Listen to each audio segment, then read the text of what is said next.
paz de Request. She passed? Sí, con ese link que le dio. Sí, Gloria a Dios. Gracias. La gloria para Dios. Gracias otra vez, pastor. Praise God. Que Dios le bendiga igualmente. Interesante encontrarte, Pablo. Bueno, hermanos, entonces, hermanos, así mismo a comenzar. Estamos acá contentos de comenzar a estudiar nuestra palabra de Dios en este día. Comenzar con el libro de Ezequiel. Vamos a orar y así mismo entramos en este momento. Oramos.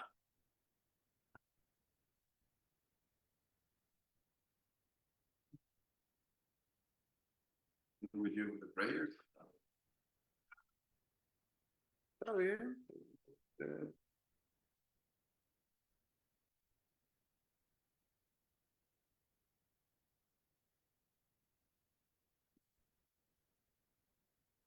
Ok.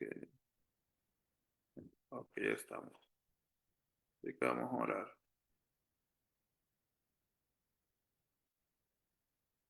Amado Dios, te damos gracias, Padre, Señor, en este momento, Padre, por esta oportunidad de estar aquí reunidos. Te agradecemos, Padre, por cada hermano, por cada hermana. Te agradecemos, Padre, por nuestro hermano Santiago, Padre, por Santi.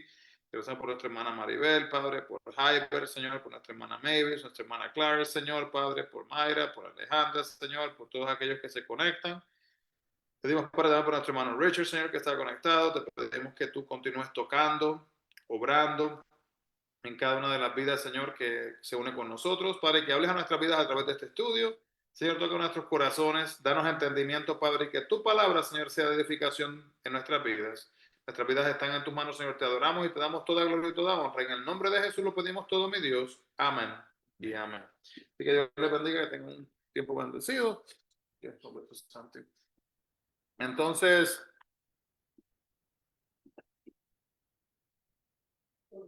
vamos así mismo, hermanos, en este momento a abrir nuestras Biblias en el libro de Ezequiel. Vamos a Ezequiel capítulo 1. Y habíamos comenzado un poquito, ¿verdad? La vez pasada, de cómo era. Terminamos el libro de Lamentaciones y estuvimos hablando, ¿verdad? Recordándole a todos que Lamentaciones, asimismo fue escrito, ¿verdad? Por Jeremías, al igual que Jeremías había sido también la persona que escribió el libro de Jeremías. Se habló un poco, ¿verdad?, de aquellas personas también que pueden ser atribuidas, por qué era que se le llamaba a sí mismo el profeta llorón, y de igual manera estuvimos también entonces así mismo hablando de que íbamos a terminar hablando de los diferentes profetas mayores, profetas menores, el impacto que tuvieron en las diferentes eras, en las diferentes épocas, y asimismo también entrar al libro de Ezequiel, hermanos, que tiene muchas profecías que asimismo son compartidas en este momento. Les recordamos a todos, sobre todo, ¿verdad?, que el libro de Ezequiel fue escrito por nada más y nada menos que Ezequiel. Ezequiel era sacerdote, el capítulo 1, versículo 3 nos muestra esto, pero nunca ejerció como tal. Él pues fue llevado cautivo durante el reinado de Joaquín, como dice Segunda de Reyes, capítulo 24, del 10 al 6. Daniel fue llevado con el primer grupo de cautivos durante el reinado de Joacim, y esto fue unos 8 años antes de que Ezequiel fuera llevado así mismo también al cautiverio. Entonces, podemos ver así mismo de igual manera que Ezequiel también fue contemporáneo de Jeremías, y también fue contemporáneo de Daniel. Él era un hombre ya mayor, ¿verdad? Y él lo que hablaba siempre usualmente era del remanente, lo que quedó, ¿verdad? Los que quedaron en la tierra. Daniel hablaba en el palacio del rey de Babilonia, y mientras los otros cautivos lloraban acordándose de Sion, Ezequiel lo que hacía era que se regocijaba en las visiones más grandes que jamás fueran dadas a algún profeta. Su mensaje fue el más espiritual de los profetas, siendo el que él trató más la persona de Dios. Alguien ha dicho lo siguiente, se dijo lo siguiente sobre Ezequiel. Escuche, Ezequiel es el profeta del Espíritu, como Isaías es el profeta del Hijo y como Jeremías es el profeta del Padre. Voy a repetir esto. Vamos a escribirlo acá. Así que tenemos acá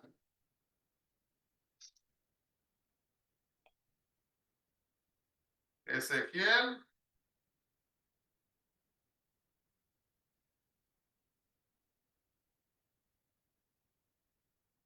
Jeremías y también tenemos a...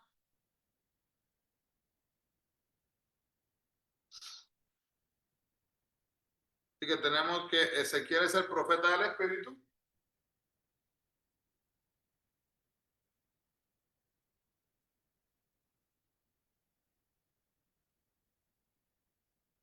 Y Jeremías entonces es el profeta del Padre.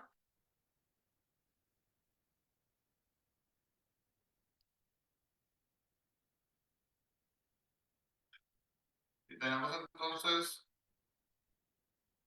a Isaías, que es el profeta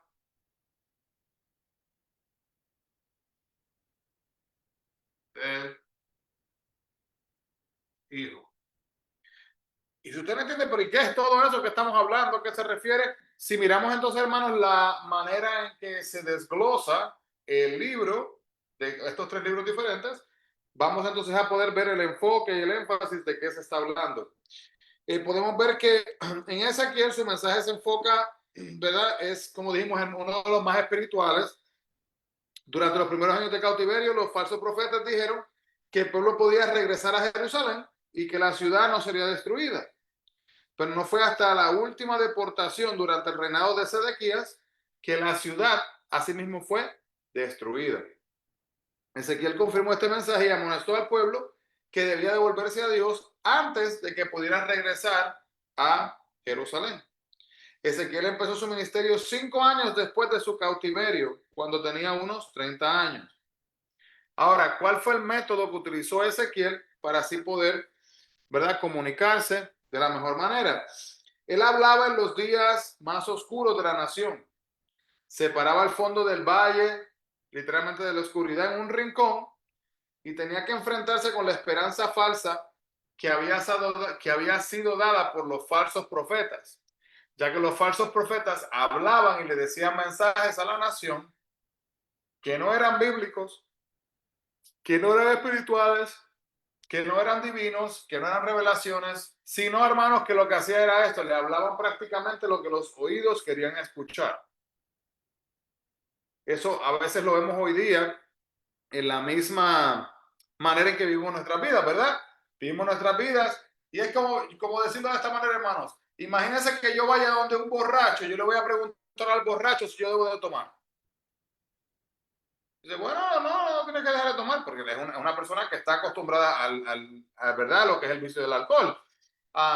Si voy a preguntarle a un mentiroso si debo de mentir, es como que es algo ilógico. Entonces, estos falsos profetas, y tenemos que tener mucho cuidado y mucha cautela. Ustedes, como saben, ¿verdad? Cuando estamos estudiando la Biblia, hermanos, me gusta siempre tener una Biblia presente. Me gusta que miremos lo que dice la palabra de Dios y que no nos dejamos llevar de lo que dice la gente, ¿verdad? O lo que dice la sociedad o lo que dice aún el gobierno puede ser, hermanos. Porque no todas estas cosas van a estar literalmente conectadas con lo que dice la palabra de Dios. Entonces, Ezequiel, al confirmar este mensaje, él amonestó al pueblo que debía devolverse a Dios antes de que pudiera regresar a sí mismo a Jerusalén. Ezequiel empezó su ministerio 5 años después de su cautiverio. Él era un hombre joven, tenía como unos 30 años cuando comenzó este ministerio. Y el método que utilizó, como hablábamos, podemos ver que el pueblo no le atendería a él ni a su mensaje. ¿Nos parece eso un poquito familiar de lo que hablamos anteriormente? Cuando Jeremías, hermanos, Jeremías estaba hablándole a la nación, ¿verdad? Estaba predicando el mensaje de Dios, dando el mensaje que Dios le había dado. ¿Y qué hizo la gente? Como si le estuviera haciendo así. Como si no estuvieran escuchando. Como si estuvieran prácticamente ignorando lo que le estaba compartiendo. Así, eso fue lo que pasó cuando estaba hablando Jeremías. En este momento podemos ver algo similar. Por lo tanto, entonces, como no le estaban escuchando, él literalmente utilizó un método nuevo. En vez de hablar por parábolas, lo que hizo fue que las presentó. Vamos a mirar un ejemplo. Vamos a abrir en el libro de Ezequiel, capítulo 24.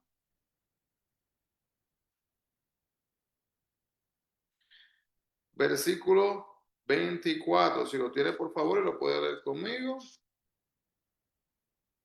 Ezequiel 24,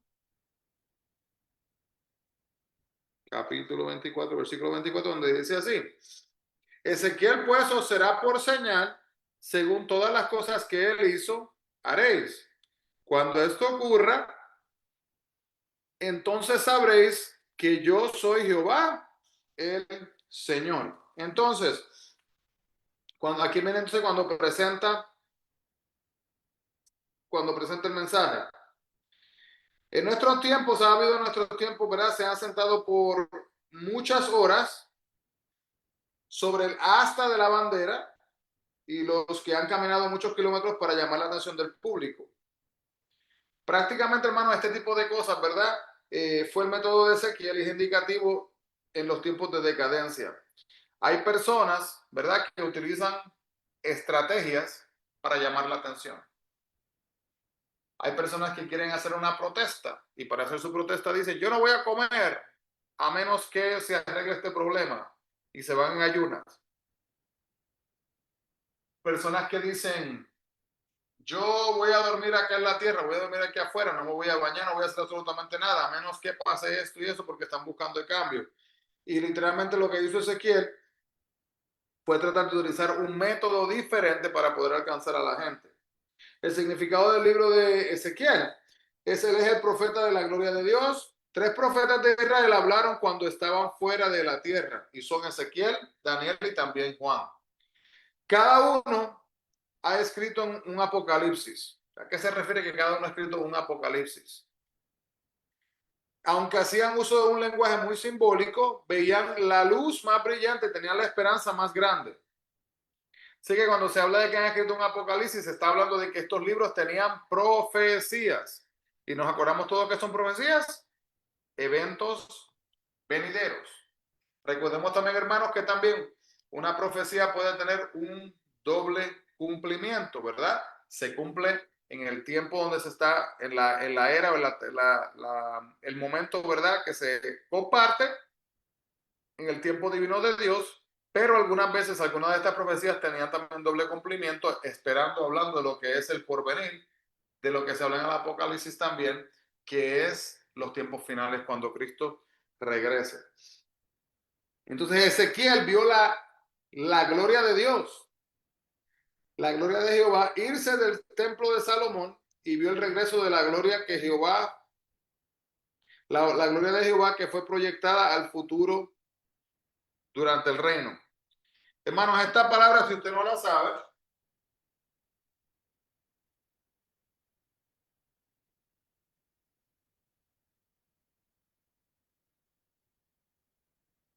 es la palabra chequina. La palabra chequina se refiere a la gloria de Dios. Así que prácticamente lo que estamos viendo acá, que estamos diciendo, es que en un momento la gloria de Dios se fue de lo que era el templo.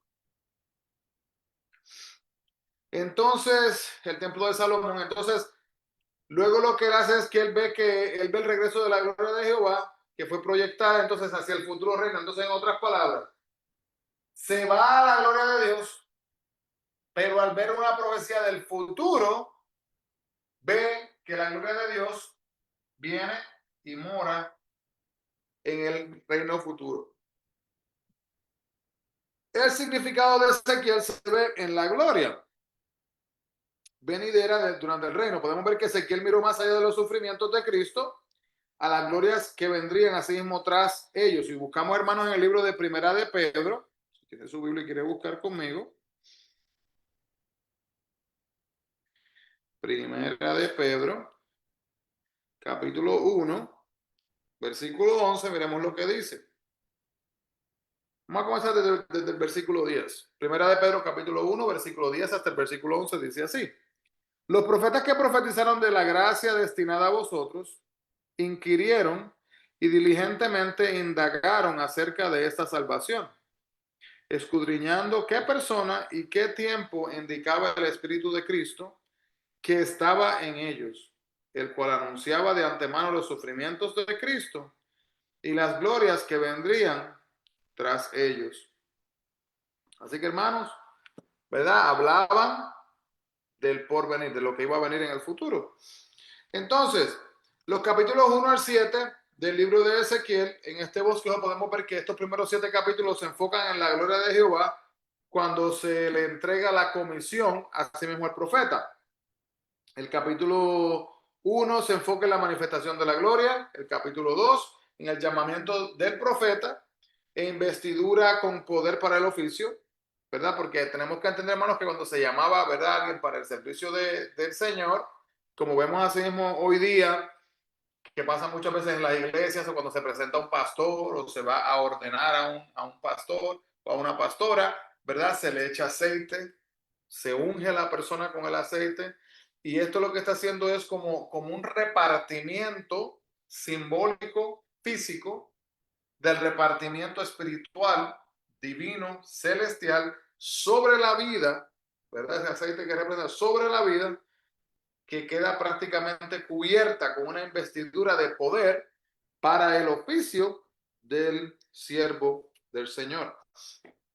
Luego el capítulo 3 nos muestra la preparación del profeta, su oficio así mismo como atalaya, ¿verdad? Como mensajero. El capítulo 4, el anuncio del asedio de Jerusalén. El capítulo 5, se da el profeta cuando viene el profeta y se rasura el cabello. ¿Por qué se rasura el cabello? Vamos a ver cuando lleguemos allá. Capítulo 6, la espada ha de caer sobre Jerusalén, el remanente ha de ser salvado en el capítulo 6 y el capítulo 7, profecía de la destrucción final de Jerusalén, que es el capítulo 7. Entonces, capítulo 8 hasta el 24, un resumen acá, la gloria de Jehová, el cautiverio inminente de Jerusalén e Israel, viene ahora lo que es el desvanecimiento de la gloria.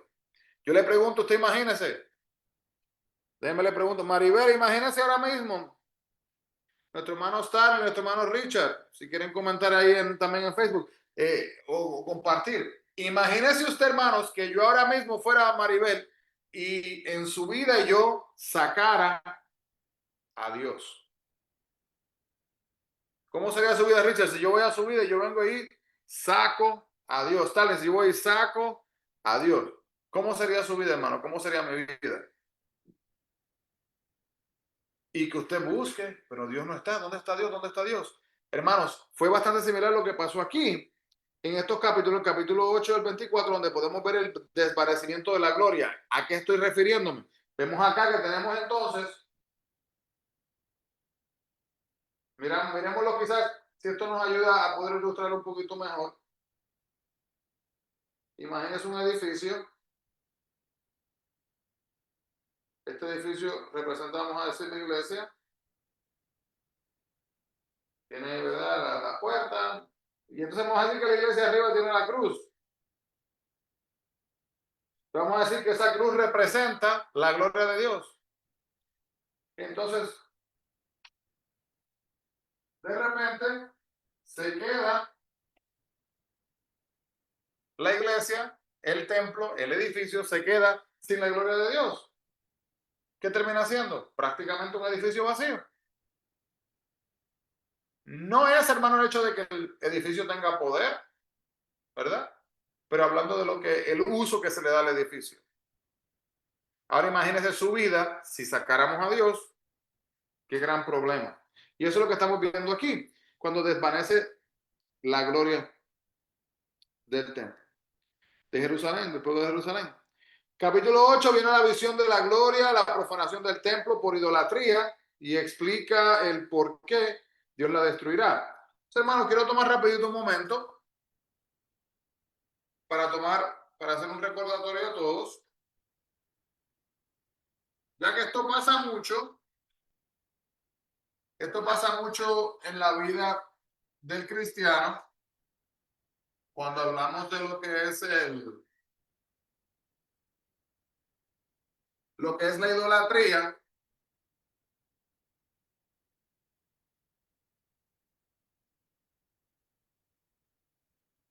Muchas veces pensamos que la idolatría, ¿verdad? Son estatuas que la gente ¿verdad? Utiliza para adorarlas, y sí puede ser. Pero tenemos que recordar que hay dos definiciones específicas de lo que es la idolatría. Una definición es cualquier cosa, o, segunda definición, persona a la que se le dé el lugar de Dios.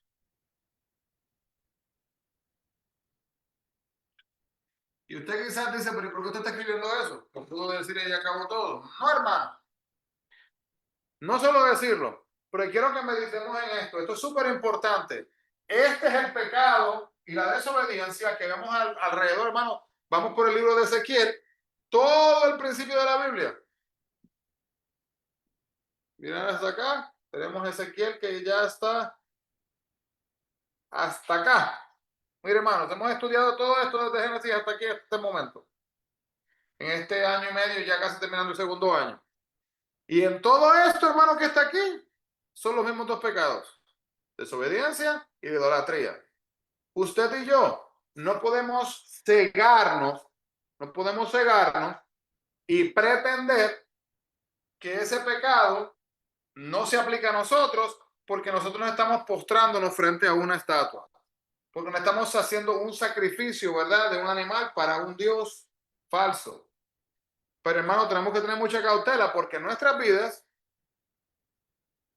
cualquier cosa o persona a la que se le da el lugar de Dios, asimismo también tiene la potestad de convertirse, usted y yo, en idólatra. Solamente, hermano, por el simple hecho de que nos estamos dejando llevar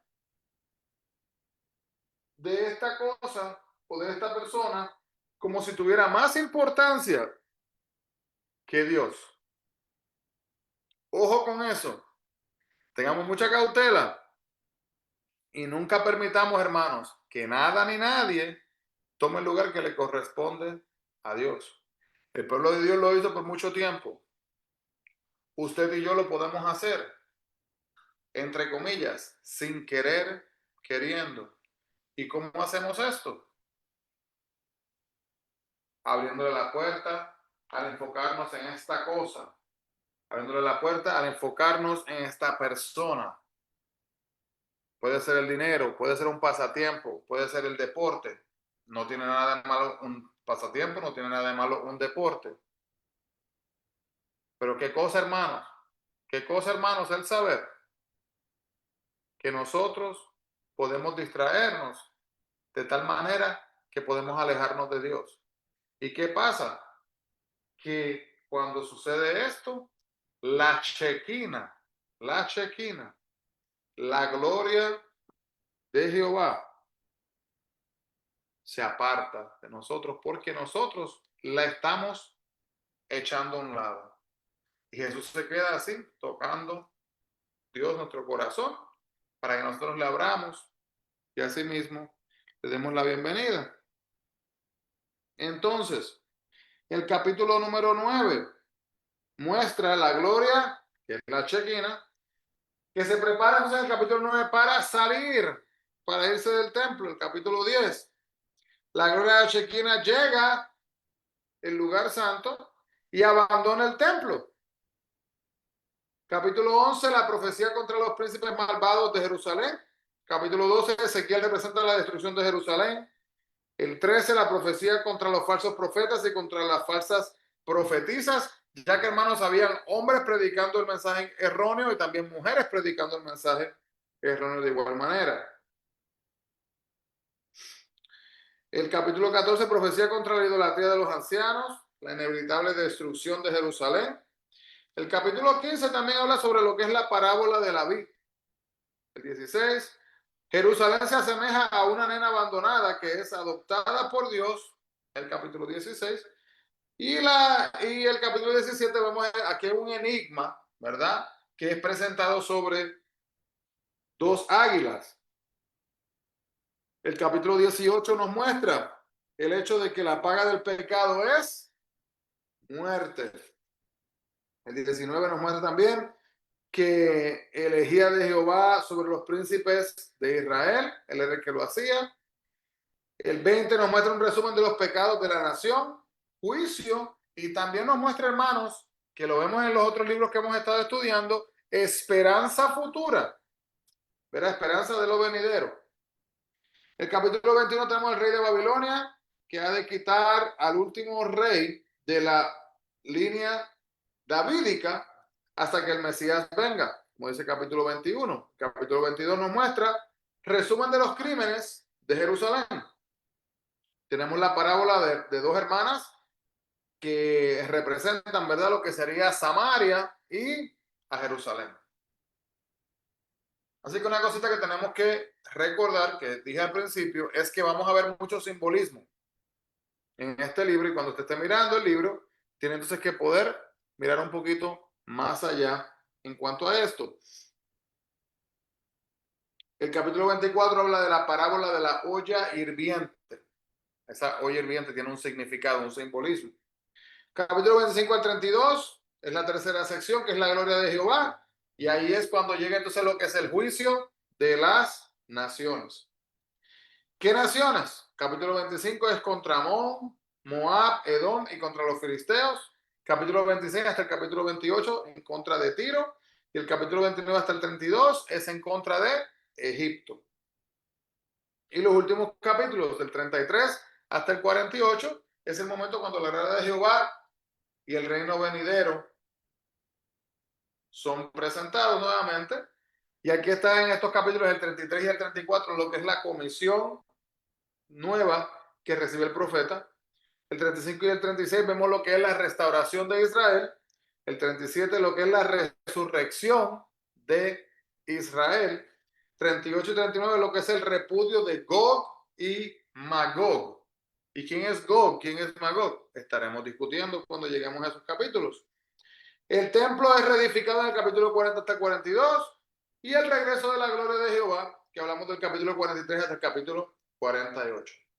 Así que ya, hermanos, abra su Biblia en el libro de Ezequiel y vamos a hacer ya, meternos un poquito más de lleno. Puede ir al capítulo número 1.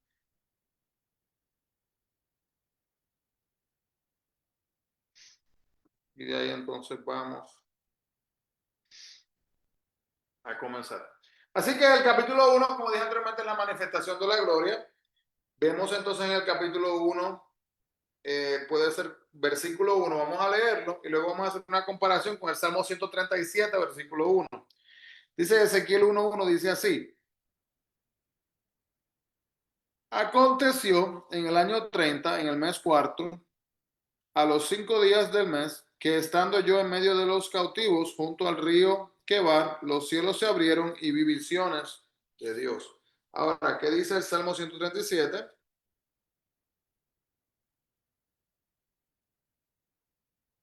Salmo 137,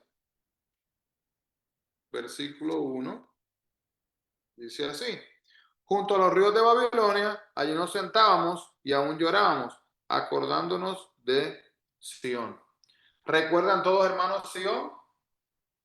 ¿Verdad? Cuando hablamos de Sión y cuando hablamos del pecado, cuando hablamos de Macedonia, cuando hablamos, ¿verdad?, de los lugares pecaminosos donde estuvieron cautivos los israelitas, la nación de Cristo.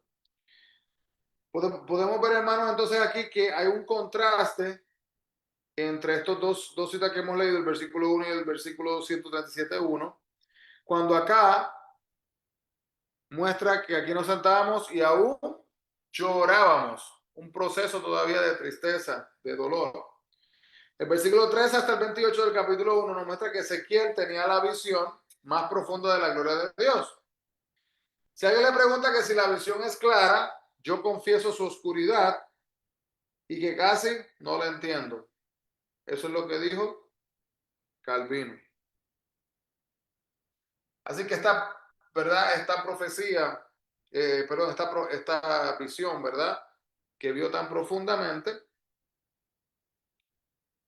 da algunas áreas, algunos aspectos para que nosotros tengamos que determinar exactamente a qué se refiere.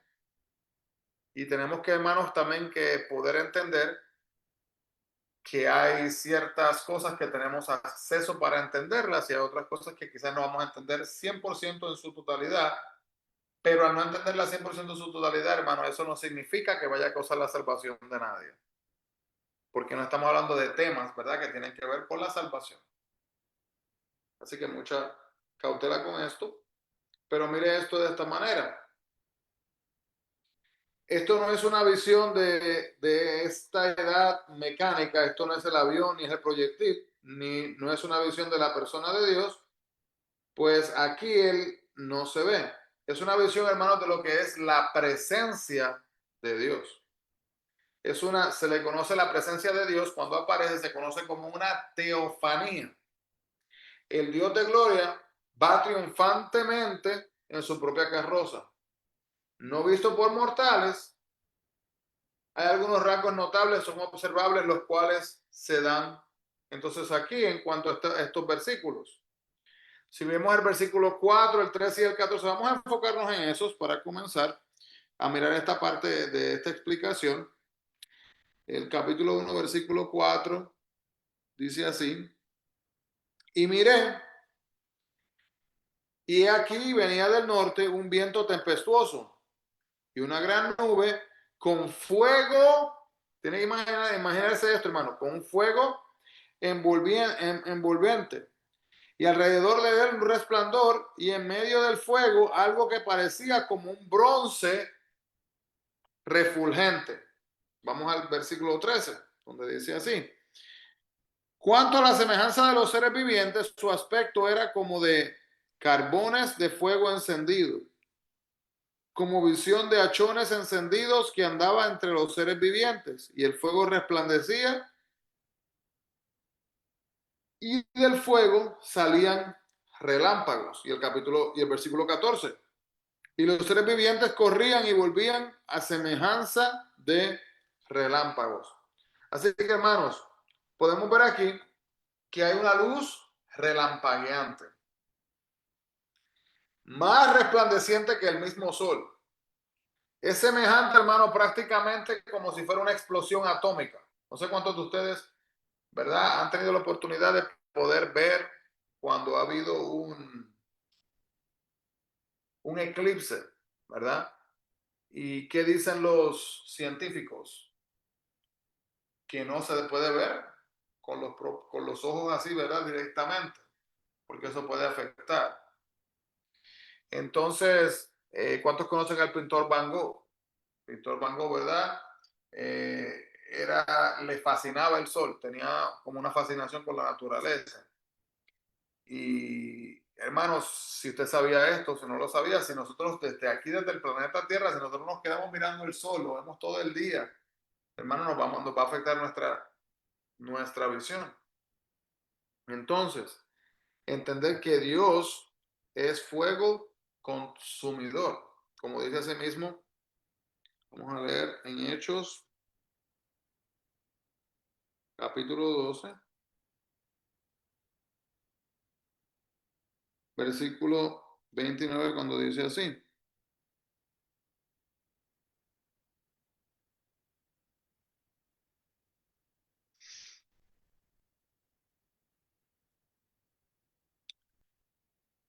eh, dice acá, esta parte se enfoca en lo que es, no Hechos, hermanos, Hechos 26, 13, disculpen.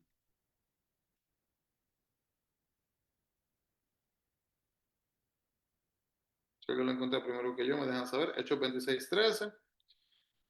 dice así: cuando a mediodía, oh rey, yendo por el camino, vi una luz del cielo, la cual, una luz del cielo que sobrepasaba el resplandor del sol, la cual me rodeó a mí y a los que iban conmigo. Entonces, nos muestra, ¿verdad?, que cuando Cristo afrontó a Pablo en el camino a Damasco, él vio una luz del cielo. Y esta luz sobrepasaba el resplandor, hermanos, de aún del mismo sol. También podemos ver en el libro de Hebreos,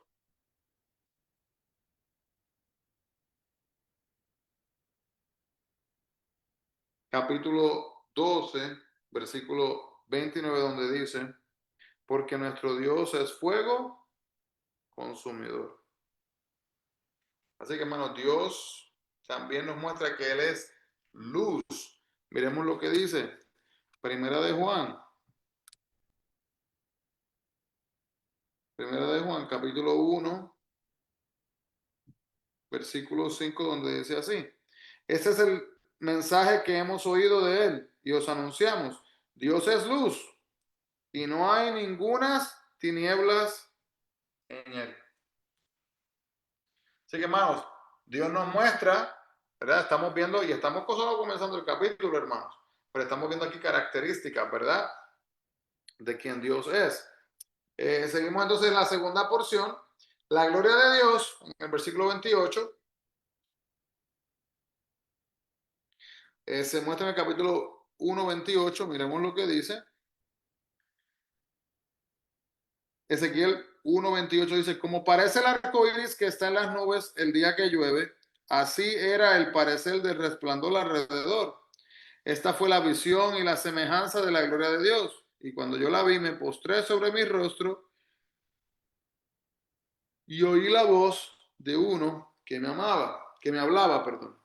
Entonces, podemos ver en el capítulo 1, versículo 28, hermanos, que la presencia de Dios estaba presente aquí cuando le habla al profeta. Podemos ver, hermanos, como dice Juan 1:18, esto es importante. No, sí, los que están en su hogar, ¿verdad?, o los que están también acá, es bueno apuntar estas citas para que veamos la conexión. Juan, capítulo 1, versículo 18. Hermanos, esto que estamos hablando, ¿verdad?, es un tema que quizás, si usted no ha meditado, no ha pensado en él, el hecho de que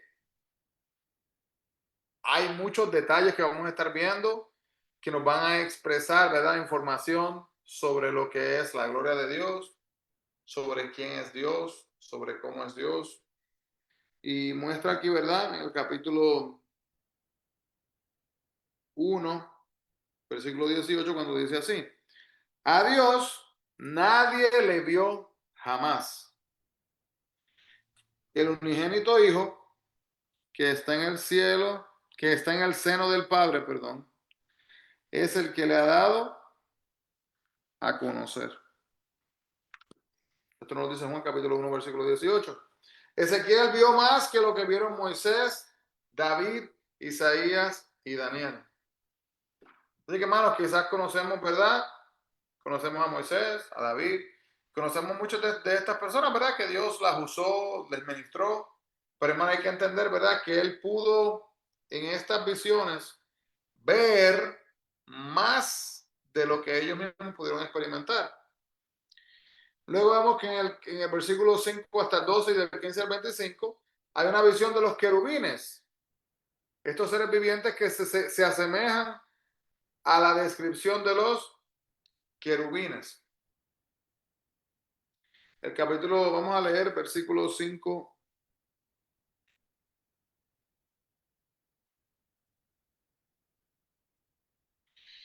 Leímos esto acá.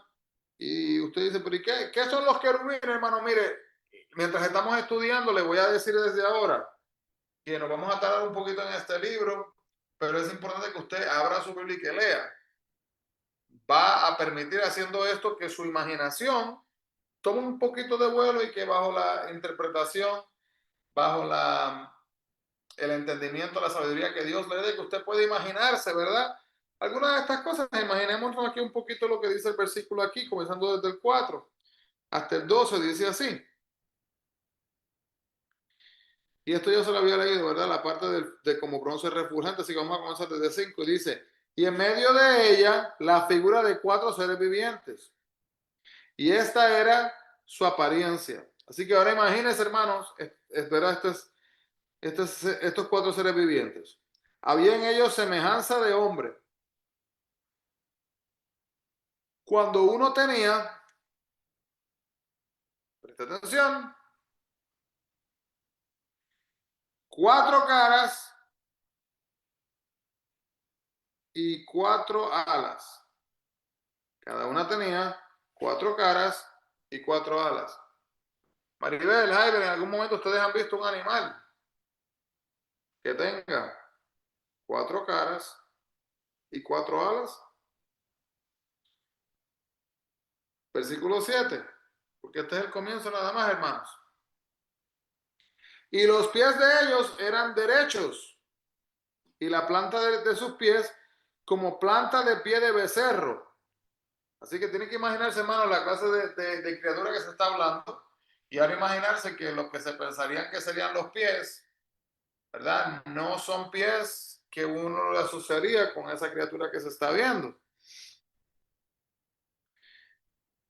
Entonces, los pies de ellos eran derechos, como planta de pie, y centelleaban a manera de bronce muy bruñido.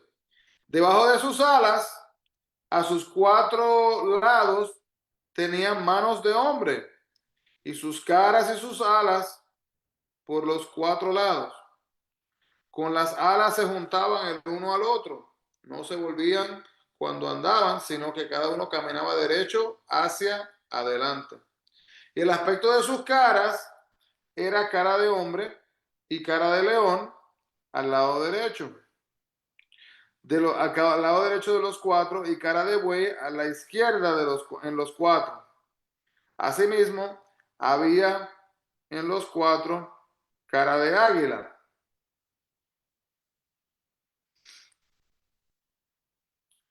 Versículo 11. Así eran sus caras y tenían sus alas encendidas. Perdón, no encendidas, extendidas. Sus alas están extendidas por encima. Hermano, estoy leyendo esto lento para que podamos imaginarlos, ¿verdad? Cada uno, 2, las cuales se juntaban y las otras 2 cubrían sus cuerpos. Así que tenían 2 alas extendidas por encima, mientras que tendrían 2 alas que cubrían a sí mismo su cuerpo. Y cada uno caminaba derecho hacia adelante, hacia donde el Espíritu les movía que anduviesen. Andaban cuando andaban y no se volvían. Entonces, hermanos, vamos a parar hasta ahí en este momento. Nos quedamos hablando un poquito de los querubines. Y le urjo, hermanos, en su hogar, si usted no ha seguido el estudio, ¿verdad? Leyendo el libro de Ezequiel, que saque tiempo para que así mismo comience a entender, ya que hay muchas ilustraciones, muchos simbolismos que han mostrado a través acá de la palabra de Dios. Amado Dios, te damos gracias, Padre, por esta palabra, por esta oportunidad de estar aquí reunidos. Gracias, Señor, por hablarnos, por ministrarnos. Señor, por darnos entendimiento, por recordarnos, Padre, que no podemos caer en la desobediencia, que no podemos caer, Señor, en la idolatría y que tenemos que buscarte a ti en espíritu y en verdad. Te adoramos y, Señor, te amamos y te pedimos que así mismo continúes orando nuestras vidas y a nuestros pasos. En el nombre de Jesús pedimos estas cosas. Amén y amén. Así que Dios les bendiga grandemente, hermanos. Bendiciones a todos y no se olviden, busquemos la presencia del Señor. Bendiciones a todos. Dios les bendiga.